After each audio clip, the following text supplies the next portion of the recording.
မျိုးသမီးဆရာဝန်ကထိတ်လန့်သွားတာကသူ့ခင်ပွန်းဒီသူ့ပထမဆုံးချစ်သူကိုကိုဝင်စစ်ဆေးဖို့ဆေးရုံကိုခေါ်လာဒါပေမဲ့သူကစူပူချိန်မှမှုမလုပ်ပဲအေးဆေးသဘောထားကသူ့အလုပ်ကိုဆက်လုပ်တယ်စစ်ဆေးပြီးနောက်ကလေးကကိုဝင်38ပတ်ရှိပြီဆိုတာသိရတယ်你们颜值好高啊，孩子将来肯定很好看。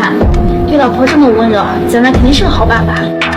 ခင်ပွန်းဒီပထမဆုံးချစ်သူနဲ့ထွက်ခွာသွားတဲ့သူကချက်ချင်းပဲမိခွာချင်းဆိုင်ရာအထူးကုဆရာဝန်ချုပ်ကိုဖုန်းဆက်တယ်သူ့အတွက်9ရက်ကြာပြီးကိုဝင်ချက်ချမှုခွဲစိတ်ကူတာမှုချင်းဆိုဖို့ပြောတယ်ဘာလို့လဲဆိုတော့သူကသူမကိုဝင်ရှိနေတာကိုခုနကဒီသတင်းကိုခင်ပွန်းဒီကိုမပြောရသေးခင်မှာပဲခင်ပွန်းဒီကတစ္ဆာဖောက်တာကိုသိလိုက်ရတယ်တိတ်ခိခိုက်သွားတဲ့သူမကကွာရှင်းပြက်စာကိုပါရေးဆွဲလိုက်တယ်နှစ်ယောက်ဆက်ဆံရေးကိုအဆုံးသတ်ဖို့ဆုံးဖြတ်လိုက်တယ်ဒီအချိန်မှာခင်ပွန်းဒီအိမ်ပြန်ရောက်လာတယ်ခင်ပွန်းဒီရှင်ပြုံးနဲ့ပထမဆုံးချစ်သူကအခုတာမန်မိတ်ဆွေပဲပထမဆုံးချစ်သူကကွာရှင်းပြီးအခုဘိုင်းနဲ့အဆင်မပြေလို့သူကကူညီပေးအောင်ပါပဲ大人肚子不方便，我不也是。မချင်းမဲ့ပဲပထမဆုံးချစ်သူစီကဖုန်းလာတယ်ခင်ပွန်းဒီကုမ္ပဏီမှာအရေးကြီးစည်းဝေးရှိတယ်လို့လင်ပြောပြီးထွက်ခွာတော့မယ်ခင်ပွန်းဒီအပြင်သွားဖို့အလင်းစလိုဖြစ်နေတဲ့အခွင့်ကောင်းယူမျိုးသမီးကအိမ်တလုံးကြိုက်နေရတယ်လို့လင်ပြောကခင်ပွန်းဒီကိုကွာရှင်းပြက်စာမှာလက်မှတ်ထိုးခိုင်းတယ်ပထမဆုံးချစ်သူစီအလင်းသွားခင်ပွန်းဒီမကြည့်ပဲလက်မှတ်ထိုးလိုက်တယ်ချက်ချင်းပဲသူမကဆရာဝန်ချုပ်ကိုဖုန်းဆက်ပြီးပဲရစ်ကဆေးပညာဖလှယ်ပွဲမှာပါဝင်ဖို့သဘောတူလိုက်တယ်ဆိုလိုတာကနှစ်ပတ်အကြာမှာသူမကခင်ပွန်းဒီရဲ့ဘဝတွေကလုံးဝပြောက်ကွယ်သွားမယ်နောက်နေ့မနက်စောစောပထမဆုံးချစ်သူကသူမကိုဆိုရှယ်မီဒီယာမှာမိတ်ဆွေအစ်စ်အဖြစ်ပထမဆုံးချစ်သူရဲ့ post ကိုမြင်တဲ့အခါခင်ပွန်းဒီကအလုပ်ပိန်းဆိုပြီးနင်းညမကွာပဲပထမဆုံးချစ်သူနဲ့အတူအိမ်အစ်စ်ပြင်ဆင်နေတာကိုသိလိုက်ရတယ်ဒီအချိန်မှာခင်ပွန်းဒီသူမစီရောက်လာတယ်မနေ့ကအလုပ်ရမ်းများလို့လင်းပြောကနှစ်ယောက်ရဲ့အိမ်အောင်နှစ်ပတ်လည်နေ့ကိုမိနေခဲ့တယ်ဒီနေ့အလုပ်ပြီးရင်ကြေးအေးအောင်လုပ်ပေးမယ်လို့ဆိုတယ်ဒါပေမဲ့အမျိုးသမီးကအလုပ်ကပြန်ပြီးခင်ပွန်းဒီကိုမဆောင်ရတော့ဘူးခင်ပွန်းဒီဖုန်းဆက်ပြီးအလုပ်ပိန်းလို့ဆိုကနောက်မှစားမယ်လို့ဆိုတယ်ဒါပေမဲ့စူပါမားကတ်ကိုရောက်တဲ့အခါစူပါမားကတ်မှာခင်ပွန်းဒီပထမဆုံးချစ်သူနဲ့အတူရှိနေတာကိုတွေ့လိုက်ရဒီအချိန်မှာပထမဆုံးချစ်သူကလည်းသူမကိုမြင်မိတကာခင်ပွန်းဒီစီအိမ်အောင်လေသဘောထားတယ်ခင်ပွန်းဒီပထမဆုံးချစ်သူကိုချစ်ခင်နှစ်သက်စွာကြည့်နေတာကိုမြင်မျိုးသမီးကချက်ချင်းပဲအန်ဂျင်စိတ်ပေါ်လာတယ်温医生，你也在啊？温医生，那天在医院体检，还没来得及说声谢谢呢。不必了。ဒီအချိန်မှာပထမဆုံးချစ်သူကဘိုင်းနာတလူဟန်ဆောင်ပြီးနောက်တလန်းဆုပ်တယ်ခင်ပွန်းဒီကမြင်တဲ့တွေကပထမဆုံးချစ်သူကိုဒုက္ခပေးတယ်လို့ထင်မှတ်ကအကြောင်းမဲဆူပူတယ်你和温医生认识啊？မျိုးသမီးကရံမဖြစ်ချင်ပဲထွက်ခွာဖို့လှည့်တယ်ခင်ပွန်းဒီနောက်ကလိုက်ပြီးရှင်းပြဖို့ကြိုးစားတယ်ပထမဆုံးချစ်သူကဘိုက်ထဲမှာနာကျင်နေပြန်တယ်လို့ခင်ပွန်းဒီအလျင်အမြန်ပထမဆုံးချစ်သူကိုဆေးရုံခေါ်သွားတယ်မျိုးသမီးကအိမ်ပြန်ရောက်ပြီးအဖျားကြောင့်ဆိုဖာပေါ်လဲနေတယ်ခင်ပွန်းဒီအိမ်ပြန်မြင်တော့ချက်ချင်းဆေးတွေရှာပေးတယ်မတိလိုက်တာကကိုဝင်ရှိနေတဲ့ဇနီးတွေကဆေးမတောက်တင်ဘူးဆိုတာဇနီးတွေရဲ့ညှဉ်းဆန်မှုကိုကြုံတဲ့အခါခင်ပွန်းဒီထင်လိုက်တာဇနီးတွေကစူပါမားကတ်ကိစ္စကြောင့်စိတ်ဆိုးနေတာပါဇနီးတွေကိုစိတ်တုန်နေတယ်လို့ဆိုတယ်ဒီအချိန်မှာပထမဆုံးချစ်သူစီကဖုန်းလာတယ်ခင်ပွန်းဒီချက်ချင်းပေးဖို့သွားပြီးဖုန်းကောက်တယ်ပျော်ကြီးနဲ့ပထမဆုံးချစ်သူနဲ့ကိုဝင်ဆောင်ပြုတ်အန်နေတဲ့ဇနီးတွေကိုလုံးဝပြီးမဆိုင်ပါဘူး孕妇是不是不能随便吃药？那吃点什么可以缓解感冒发烧呢？难道她发现我怀孕了？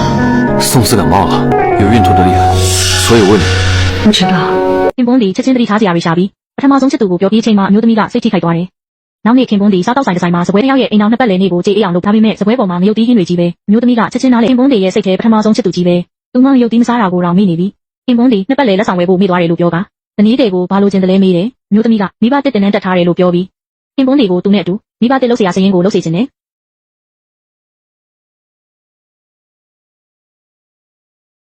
那你为什么要报这样的课？如果你不愿意，我也不会问我今天是想要什么。好好好好，都听你的。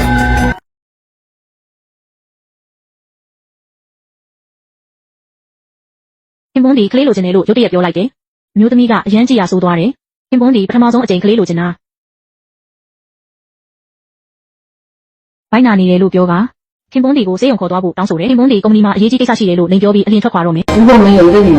你希望她嫁给一个什么样的人？当然是嫁给一个全心全意爱她、疼她、照顾她的人。那如果这个人有白月光呢？那就离婚，那会不会宝宝也没有？那就打掉。我不同意她做单亲妈妈。